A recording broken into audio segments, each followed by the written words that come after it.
ঠাকুর মশাইয়ের মতন বসে একেবারে সব কিছু চারিদিক ছড়িয়ে নিয়ে গোছাচ্ছে। একটু দেখুন, সমস্ত কিছু ছড়িয়ে ফেলেছে। কি গো, বেশ ঠাকুরমশাই লাগছে তোমাকে। মশাই আমার কাজের তোড়জোড়ে খুব ব্যস্ত, ডিস্টার্ব করা যাবে। এখানে সব ঠাকুরের জন্য ও থালা রেডি করছে ফল দিয়ে, আরও মিষ্টি আছে, নাড়ু আছে, সেগুলোও দেবে। তো প্রথমে আগে ফলটা কেটে নিচ্ছে।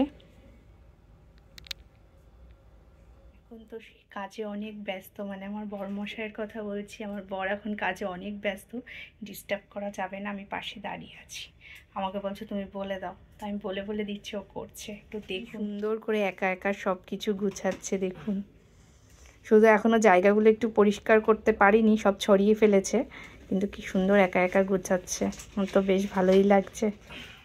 সিঁদুরের ফোঁটা দেওয়া চলছে, কাঁচা টাকায় সিঁদুরের ফোঁটা দিয়ে আমি বললাম যে আমি যেখানে ওই সামনে যে ফুল ফুল মতন দেখতে পাচ্ছেন, ওখানে আমি একটা ধানের করেছি, একটা চালের করেছি, কালকেই করে রেখেছিলাম। এখন এই কাঁচা টাকাটা ওই একটা ধানের কৌটোর ওপরে দাও আর একটা চালের ওপরে দাও। হ্যাঁ হ্যাঁ,